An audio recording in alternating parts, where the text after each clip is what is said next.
This is how I quarter saw logs all the time. So I used my abbreviated reverse roll quarter saw technique, which I call the jelly roll, because I'm just rolling this thing in about 3 different ways and then I'm going to eat it.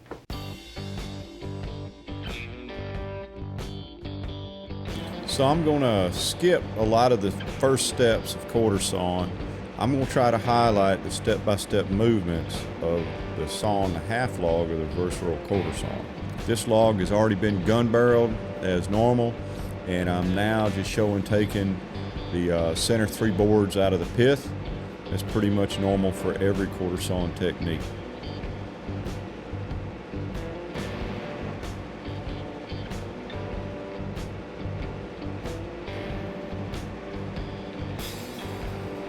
Now that I've split the log, it's important to roll this log half off. You don't use your hands or other equipment, but this thing is heavy. So raise the log loader arms, then use the clamps under the left side and flip the top half.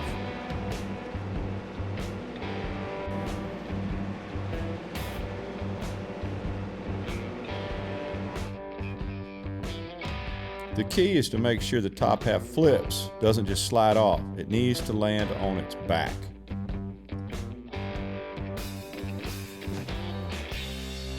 When I bring this up, I do not want to flip this half over. Remember when it came off the mill, I got it and I flipped it over. Normally, this face, the top face, would be down, which makes it very hard for me to reorient it with a chain turner. But if you give it a good flip onto the arms, you'll see that it will try to land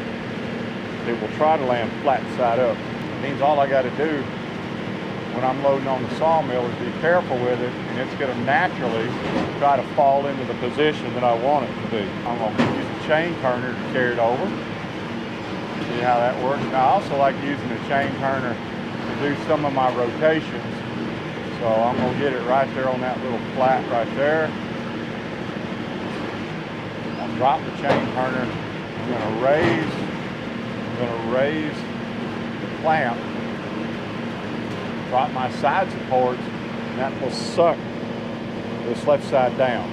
It'll raise that side up, suck that side down, and now it's sitting perfectly flat on the bottom facet.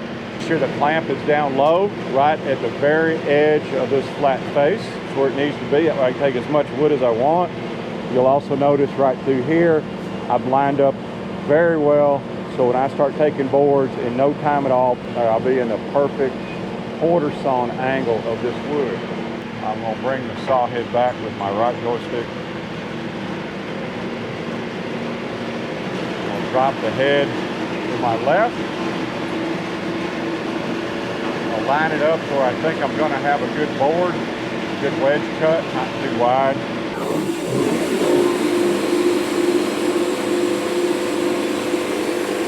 While it's sawing, I'm going to go ahead and sit my auto down to 1 1/8.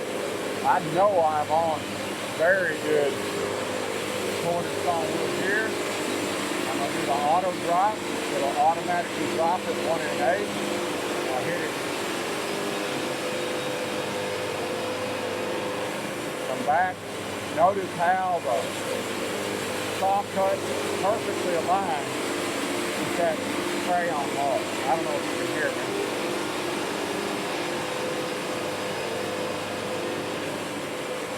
Heck, I better stop so you can see what I'm talking about.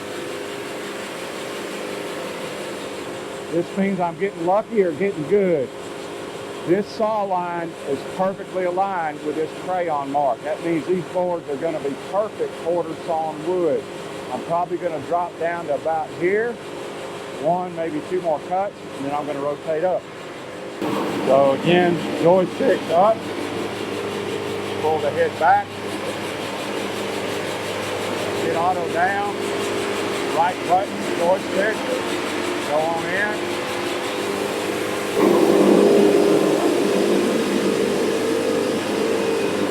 And I think I'm definitely going to take 1 more board off this back.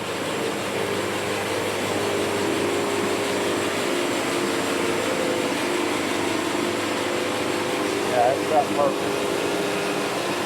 Now I'm going to feed this whole load back. Raise the head. I bring the whole load back. I'm not even going to bother checking these. I know these are good. I'm going to go another base, little rotation with the old chain turner. Try to grab it a little low. And I use the backstop to pull this pant down square. Make it vertical. Now you'll notice my next cuts are going to be almost perfectly in line with that horizontal mark. Go down about here, so I just kind of like it there. And I'm going to go in. I like it. I'm going to go ahead and set my auto down to 1 1/8. Looks like a good cut. I'm going to bring it back. Right button joystick down, auto drop, 1 1/8 inch. I'm going to move the blade guide arm in strong. I like to use my other hand. I don't know why I wouldn't mind just put that button where it's the hand there. Right button again.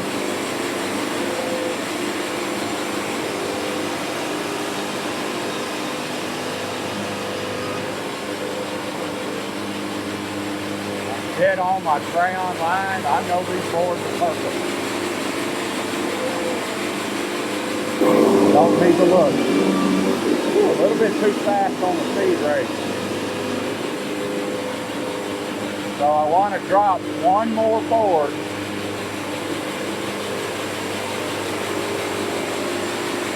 I know I'm still in the vertical drain. Probably about the end of it.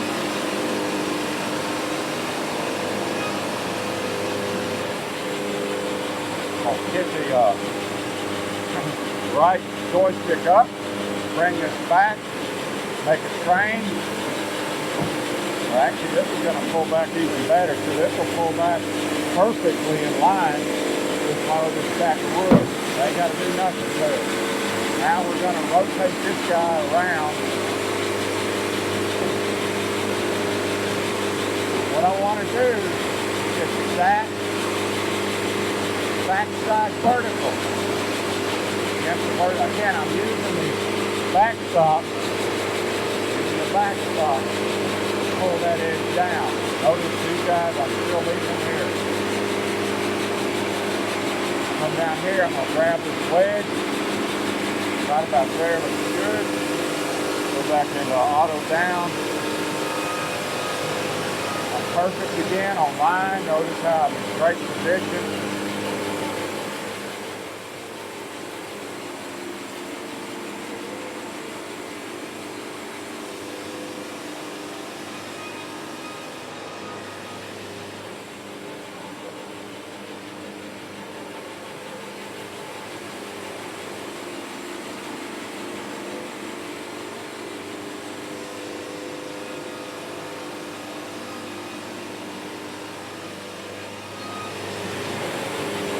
Barely missed the back stop. I'm actually about a ½ inch too high, so I'll have to make an adjustment. So I'm going to take this guy, pull this out a little bit, pull this guy.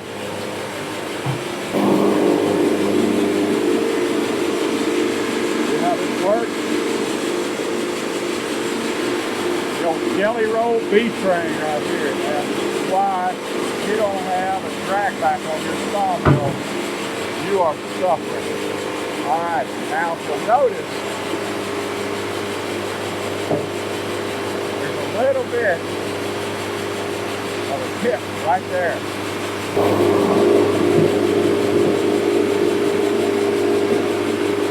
I want to take that off. I don't want this thing to pop out of my clamp. So I'm going to come here. Shave this a little bit. I want to get a good flat. Just like that. And now for the first time I've actually got to leave my little Nintendo joystick thing, pull this it off. What that does is that gives me a flat spot for my clamp to hold. So watch where that edge goes now.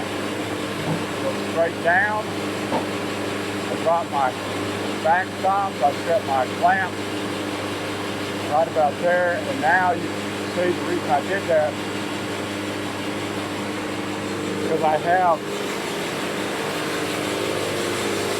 a perfect flat right here to clamp against. Now, what I'm going to do is I'm just going to go through this piece. So now that I know I'm sawing down to the bed, I go into what's called bed mode. So that's this little icon right here. Press that. Again, I'm at 1 1/8. Take the top off.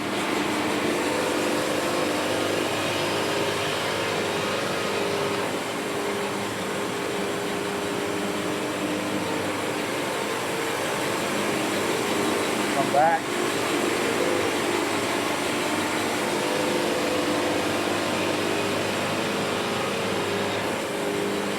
I just run these all the way down.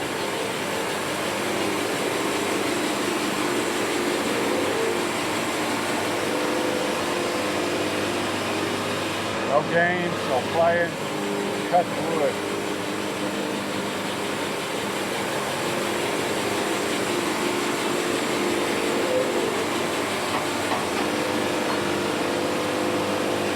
Slow down a little bit on the bottom board, the dog board. But sometimes you may end up hitting the clamp. So now I'll pull the clamp down, make sure everything's down. Left top thumb button, it'll set the head down.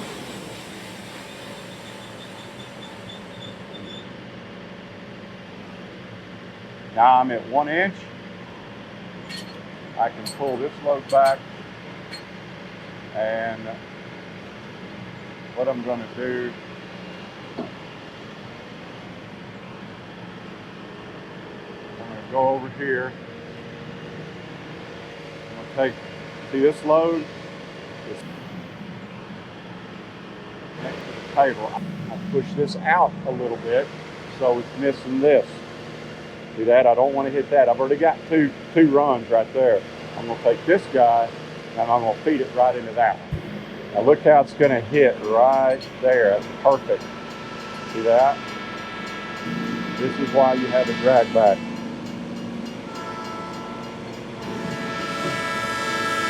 There goes the B train. I line it up so it's about even. These guys are done. I got 4 stacks of wood. I haven't touched a board almost at all. So I'm going to set the head down. I'm going to turn it off because it's loud and I'm tired of talking over it. The advantage of pulling all the stacks back is I don't have to stop sawing to mess with them. I can keep running the sawmill, sawing the logs, and get through that. I saw alone, so now I can stop and sticker stack if I want to. I mean, just look at this beautiful fleck.